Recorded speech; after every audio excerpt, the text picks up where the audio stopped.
Hi friends, welcome to Vasantham Saravanan channel. இன்றைக்கி நம்ம சேனலில் மைசூர் பாக் எப்படி செய்யுதுன்னு பார்க்க போகிறோம். வாங்க இப்போது வீடியோக்குள்ளே போகலாம். வீடியோக்குள்ளே போகிறதுக்கு முன்னாடி நம்ம வசந்தம் சரவணன் சேனலை சப்ஸ்கிரைப் பண்ணாதவங்க சப்ஸ்கிரைப் பண்ணிக்கோங்க. கூடவே இருக்க பெல் ஐக்கானையும் கிளிக் பண்ணிக்கோங்க. இன்றைக்கி நம்ம ஒரு ட்ரெடிஷ்னல் ஸ்டைலில் மைசூர் பாக் எப்படி செய்யுதுன்னு பார்க்க போகிறோம். அதாவது நமக்கு இங்கே பேக்கரியிலலாம் கிடைக்கும் இல்லையா, கடைகள்லாம் கிடைக்கக்கூடிய மைசூர் பாக்கு கொஞ்சம் ஹார்டாக இருக்கும், க்ரன்ச்சியாக இருக்கும். அந்த மாதிரி மைசூர் பாக்கு எப்படி செய்கிறதுன்னு பார்க்க போகிறோம். அந்த மைசூர் பாக்கு பார்த்திங்கன்னா மேலே பார்க்குறதுக்கு நல்லா ஒரு எல்லோயிஷ் கலர்லேயும், சென்டரில் பார்க்கும்போது கொஞ்சம் டார்க் கலர்லேயும் இருக்கும். அந்த மாதிரியான ஒரு மைசூர் பாக்கு, கொஞ்சம் க்ரன்ச்சியான கொஞ்சம் ஹார்டான மைசூர் பாக்கு எப்படி செய்கிறதுன்னு பார்க்க போகிறோம். வாங்க இப்போது வீடியோக்குள்ளே போகலாம். இன்றைக்கி நான் செய்ய போகிறது கிடையாது மைசூர் பாக்கு, என்னோடய அண்ணா தான் செய்ய போகிறாரு. என்னோடய அண்ணாவோட பேக்கரிக்கு வந்திருக்கேன் நான். அவர் தான் இந்த மைசூர் பாக்கை செஞ்சு காமிச்சிட்ருக்காரு. ஸோ இப்போ மைசூர் பாக்கு செய்கிறதுக்கு தேவையான பொருட்கள்லாம் என்னென்னு பார்த்துடலாம். மைசூர் பாக் செய்கிறதுக்காக இன்றைக்கி 1 kg 1 கிலோ அளவுக்கு கடலை மாவு எடுத்திருக்காங்க. 4 கிலோ அளவுக்கு சர்க்கரை எடுத்திருக்காங்க. அது கூடவே 4 லிட்டர் அளவுக்கு ரீஃபைண்ட் ஆயில் எடுத்திருக்காங்க. இந்த அளவை பேஸ் பண்ணி செய்யும்போது கண்டிப்பாக 10 கிலோ அளவுக்கு மைசூர் பாக் நமக்கு கிடைக்கும். நீங்களும் இதே சேம் மெத்தடை ஃபாலோ பண்ணி உங்களுக்கு எந்த அளவுக்கு குவான்டிட்டி மைசூர் பாக் தேவையோ அந்த அளவுக்கு நீங்கள் கடலை மாவு யூஸ் பண்ணி சொல்லியிருக்க மெஷர்மெண்ட்டில் அதுக்கு ஏற்ற மாதிரி நீங்கள் சர்க்கரை மற்ற ஆயிலெல்லாம் எடுத்துக்கிட்டு உங்களுக்கு எந்த அளவுக்கு குவான்டிட்டி தேவையோ அந்த அளவுக்கு செஞ்சுக்கோங்க. சேம் மெத்தட் ஃபாலோ பண்ணிக்கோங்க. 4 கிலோ சர்க்கரை எடுத்திருக்கேன். 1 கிலோ அளவுக்கு கடலை மாவு, அதுக்கு 4 லிட்டர் அளவுக்கு எண்ணெய் யூஸ் பண்ணியிருக்கோம் இன்றைக்கி. ஸோ இந்த மெஷர்மெண்ட்டை உங்களுக்கு எந்த அளவுக்கு குவான்டிட்டி கம்மியாக தேவையோ அதுக்கேற்ற மாதிரி டிவைட் பண்ணி செஞ்சுக்கோங்க. மைசூர் பாக் செய்கிறதுக்காக 4 கிலோ அளவுக்கு சர்க்கரை எடுத்து இந்த மாதிரி ஒரு பெரிய வானிலையில் வச்சுருக்காங்க. இப்போது இந்த சர்க்கரையிலேருந்து நம்ம பாகு காய்ச்ச போகிறோம். இந்த பாகுக்கு பதமெல்லாம் எதுவுமே கிடையாதுங்க. அதனால் இதுக்கு நீங்கள் பதம் பார்க்கணுன்னு எந்த ஒரு அவசியமும் கிடையாது. 4 கிலோ அளவுக்கு சர்க்கரை எடுத்து வச்சுருக்காங்க. இப்போது இந்த சர்க்கரை முங்குற அளவுக்கு மட்டும் நம்ம இதில் தண்ணி ஊற்றிக்கிட்டால் போதுமானதாக இருக்கும். நான் என்னோடய அண்ணா கிட்டே கேட்டேன், இப்போ இந்த தண்ணியோட அளவு என்ன அப்படின்னு சொல்லி கேட்டதுக்கு, இந்த சர்க்கரை மூழ்கிற அளவுக்கு இருந்தால் போதும், அப்ராக்சிமேட்டாக சொல்லுங்கன்னு சொன்னதுக்கு, ஒரு 1 லிட்டர் அளவுக்கு நம்ம தண்ணி சேர்த்துக்கிட்டால் போதுமானதாக இருக்கும், இதுக்கெல்லாம் அளவு கிடையாது அப்படின்ற மாதிரி சொன்னாங்க. ஸோ இந்த சர்க்கரை பார்த்திங்கன்னா தெரியும், இந்த சர்க்கரை முங்குற அளவுக்கு மட்டும் தண்ணி ஊற்றிருக்காங்க. இப்போது இந்த சர்க்கரையை நல்லா ஒரு கரண்டியை வச்சு நல்லா கலந்து விட்டு அந்த தண்ணியில் நல்லா கரையிற மாதிரி நம்ம நல்லா மிக்ஸ் பண்ணி விட்டுக்கணும். அடுப்பு நல்லா எரிஞ்சிட்ருக்கு. இப்போ பாகு ரெடி பண்ணிகிட்ருக்காங்க. இப்போ இந்த சர்க்கரை நல்லா கரையணும். ஸோ அது வரைக்கும் இந்த மாதிரி ஒரு கரண்டியை வச்சு நல்லா இதை கிளறி விட்டுக்கலாம்.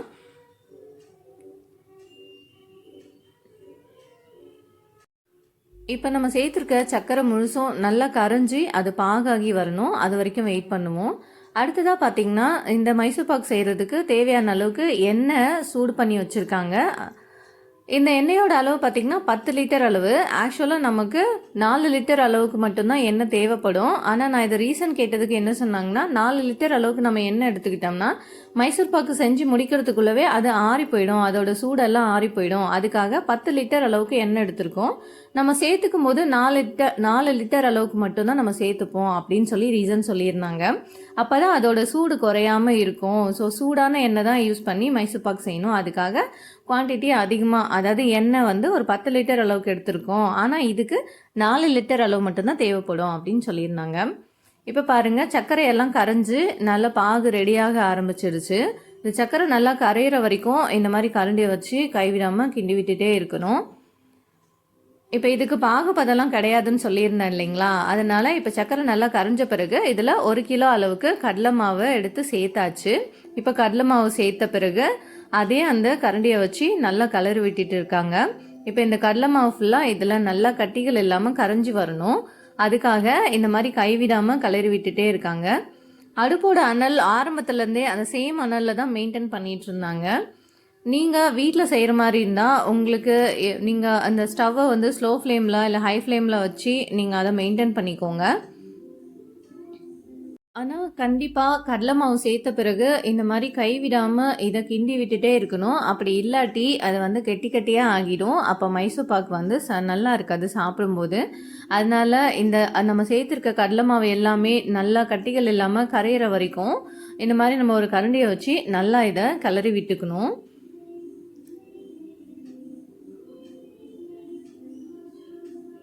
இப்போ பாருங்கள், கொஞ்சம் கொஞ்சமாக கடலை மாவெல்லாம் அந்த சக்கரை பாகில் கரைய ஆரம்பிச்சிச்சு. ஆல்மோஸ்ட் அதில் கட்டிகள்லாம் எதுவும் இல்லாமல் அழகாக கலரி விட்டுட்ருக்காங்க.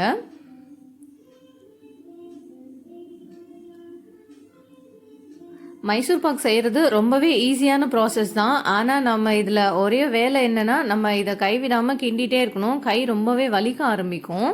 மற்றபடி இதில் பெரிய வேலைலாம் எதுவும் கிடையாது. இப்போ பாருங்கள், கடலை மாவு எல்லாமே நல்லாவே கரைஞ்சிருச்சு. சக்கரை பாகில் நல்லா கரைஞ்சிடுச்சு. ஓரளவுக்கு கெட்டியாக ஆரம்பிச்சிருச்சு. இந்த கெட்டியாகிற ஸ்டேஜ் வரைக்கும் நம்ம இதை நல்லா கலந்து விட்டுட்டே இருக்கணும். அதுக்கப்புறம் தான் நம்ம சூடு பண்ணி வச்சுருக்கிற எண்ணெயை இதில் சேர்க்க ஆரம்பிக்கணும்.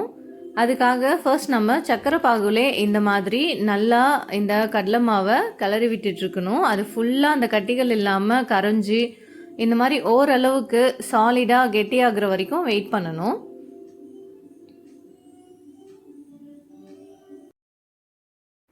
ரொம்பவுமே கடலை மாவு கெட்டியாகிடக்கூடாது. இந்த மாதிரி செமி சாலிட் ஆகிற வரைக்கும் நம்ம இந்த மாதிரி கலரி விட்டுட்டே இருக்கணும். இப்போ இந்த ஸ்டேஜ் வரும்போது இதில் நம்ம சூடாக்கி வச்சுருக்க எண்ணெயை கொஞ்சம் கொஞ்சமாக சேர்த்துக்க ஆரம்பிச்சிடலாம்.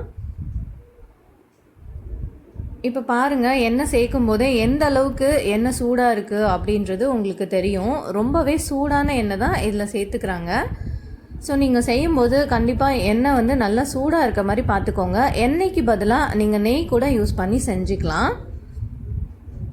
இப்போ பாருங்கள், நம்ம எண்ணெய் சேர்க்கும் போது நல்லா பொங்கி வந்தது இல்லைங்களா? அந்த எண்ணெய் சேர்த்து அந்த எண்ணெயை ஃபுல்லாக இந்த கடலை மாவு அப்சர்வ் பண்ணுற வரைக்கும் நம்ம கிளறி விட்டுட்டே இருக்கணும். கொஞ்சம் ஸ்லோவான ப்ராசஸ் தான். ஸோ இந்த மாதிரி நீங்கள் ஸ்டவ்வில் வச்சு செய்கிறீங்கன்னா கண்டிப்பாக ஸ்லோ ஃப்ளேமில் வச்சுக்கோங்க. ஹை ஃப்ளேமில் வச்சிங்கன்னா உடனே அடிப்பிடிக்க ஆரம்பிச்சிடும். இந்த மாதிரி ஒவ்வொரு டைமாக நம்ம எண்ணெய் சேர்த்து நம்ம கிளறி விட்டுட்டே இருக்கணும். ஒவ்வொரு டைம் நம்ம சேர்க்குற எண்ணெயும் அந்த கடலை மாவு ஃபுல்லாக அப்சர்வ் பண்ணிடும். கம்ப்ளீட்டாக அப்சர்வ் பண்ண பிறகு தான் அடுத்த டைம் நம்ம எண்ணெய் சேர்க்க ஆரம்பிக்கணும். கரெக்டாக 4 லிட்டர் அளவுக்கு எண்ணெய் சேர்த்த பிறகு இந்த கடலை மாவுலேருந்து, அதாவது இந்த மைசூர் பாக்லேருந்து எண்ணெய் வந்து பிரிய ஆரம்பிக்கும். அந்த ஸ்டேஜ் வந்து கரெக்டான ஸ்டேஜ். இப்போ நீங்கள் பார்க்கும்போதே தெரியும் எந்த அளவுக்கு நல்லா கெட்டியாகி இருக்குன்னு பாருங்கள். நம்ம ஒவ்வொரு டைமு இதில் சூடான எண்ணெய் சேர்த்த பிறகு இந்த மைசூர் பாக் ஃபுல்லாக அந்த எண்ணெயை அப்சர்வ் பண்ணணும். அப்சர்வ் பண்ண பிறகு தான் அடுத்த கரண்டி எண்ணெயை நம்ம இதில் சேர்க்க ஆரம்பிக்கணும். அதுக்கு முன்னாடியே சேர்த்துடக்கூடாது. அப்படி சேர்த்திங்கனாலும் அந்த எண்ணெய்லாம் மேலே தெறிக்க ஆரம்பிக்கும். அதனால் ஒவ்வொரு டைம் அப்சர்வ் பண்ண பிறகு தான் நம்ம அடுத்த செட்டு எண்ணெயை நம்ம சேர்க்கவே ஆரம்பிக்கணும். இப்போ பாருங்கள், ஆல்மோஸ்ட் மைசூர் பாக்கு ரெடி ஆகிடுச்சு. இந்த டைமில் நம்ம எண்ணெய் சேர்க்கும்போது அந்த நொறையாக ஃபஸ்ட் டைம் நம்ம எண்ணெய் சேர்க்கும்போது நொறையாக பொங்கி வந்தது பார்த்தீங்களா? அந்த மாதிரி ஆகவே இல்லை. ஏன்னா வந்து ஆல்மோஸ்ட் ஃபைனல் ஸ்டேஜுக்கு வந்துருச்சு மைசூர் பாக்கு.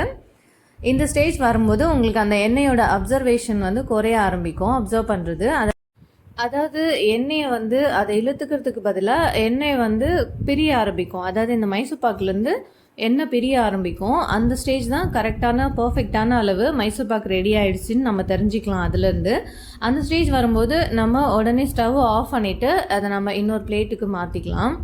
இப்போ பாருங்கள், மைசூர் பாக் ரெடி ஆகிடுச்சு. இப்போ அதுக்காக ரெடி பண்ணி வச்சுருக்க ட்ரேயில் அந்த மைசூர் பாக்கை எல்லாத்தையும் கொட்டி ரெடி பண்ணியாச்சு.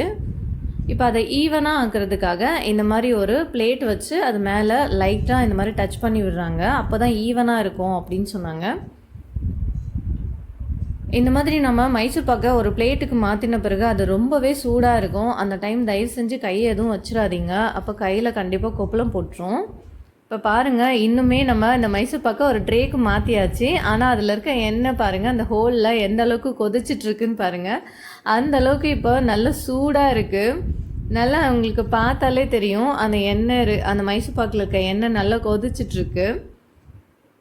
நல்லா கலர்ஃபுல்லாக பார்க்குறதுக்கு எல்லோயிஷ் கலரில் செம்மையாக இருக்குது மைசூர் பாக்கு. இது நல்லா ஆறணும்னு சொன்னாங்க. ஒரு 1/2 hour கிட்ட இது நல்லா ஆறணும். ஆறின பிறகு தான் நம்ம இது மேலே கட் பண்ணவே ஆரம்பிக்கணும் அப்படின்னு சொல்லியிருந்தாங்க. நம்ம ட்ரேக்கு மாற்றின பிறகு மேலே டச் பண்ணி பார்க்கும்போது கொஞ்சம் ஹார்டாக தான் இருந்தது. ஆனால் அப்போ சொன்னாங்க என்னோடய அண்ணா, இப்போ நீ இதில் டச் பண்ணாத, ரொம்பவே சூடாக இருக்கும், நம்மளால் இதை கட் பண்ண முடியாது அப்படின்னு சொல்லியிருந்தாங்க.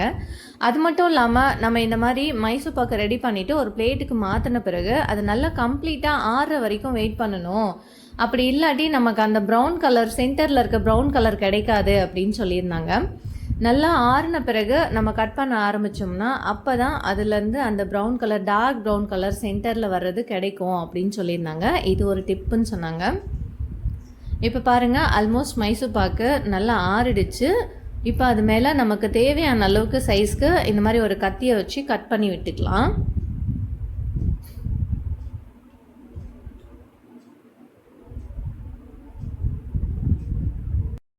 இந்த மாதிரி மைசூர் பாக்கை கட் பண்ணுறதுக்கு இது கம்ப்ளீட்டாக சில்லுன்னு ஆறணும்னு அவசியம் கிடையாது. லாஸ்ட்டாக கொஞ்சம் ஒரு கை பொறுக்கிற அளவுக்கு சூடு இருக்கும். அந்த மாதிரி டைமில் நம்ம இந்த மாதிரி மைசூர் பாக்கு மேலே இந்த மாதிரி கீரல் போட்டு இதை கட் பண்ணி விட்டுக்கலாம். ரொம்பவும் சில்லுன்னு ஆறின பிறகு நீங்கள் பண்ண ஆரம்பிச்சிங்க, அதாவது கட் பண்ணி விட ஆரம்பிச்சிங்கன்னா அது கண்டிப்பாக அப்போ நம்ம பீசஸ் போடுறதுக்கு நமக்கு வராது.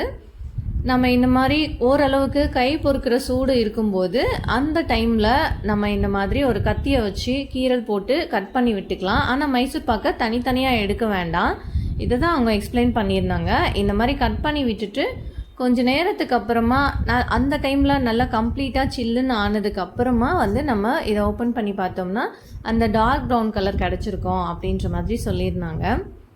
ஸோ லைட்டான ஒரு சூடு இருக்கிற நேரத்தில் நீங்கள் இந்த மாதிரி ஒரு கத்தியை வச்சு கீரல் போட்டு உங்களுக்கு எந்த சைஸில் மைசூர் பாக்கு தேவையோ அந்த அளவுக்கு கட் பண்ணி எடுத்துக்கோங்க.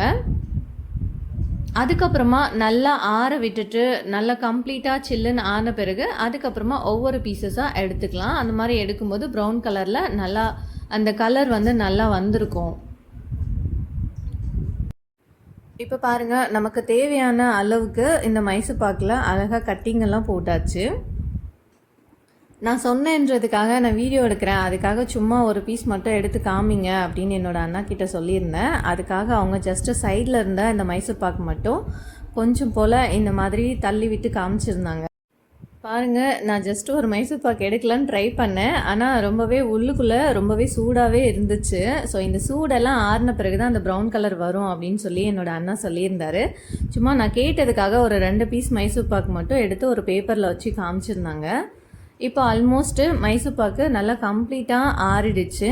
அதுக்கப்புறம் இந்த பீசஸ்லாம் தனித்தனியாக எடுத்து வைக்க அரேஞ்ச் பண்ண ஆரம்பிச்சிட்டாங்க. பார்க்கும்போதே செம்மையாக இருந்துச்சு, சாப்பிடணும் போல் ரொம்ப டெம்டிங்காக இருந்தது.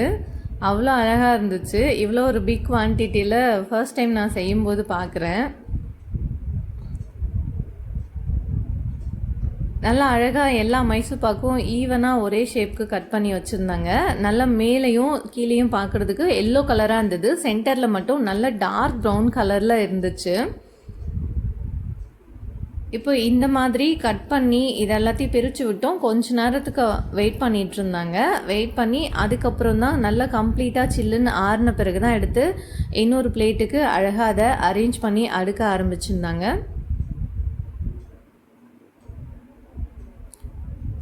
பார்க்குறதுக்கே ரொம்ப அழகாக இருக்குது, சூப்பராக இருக்குது.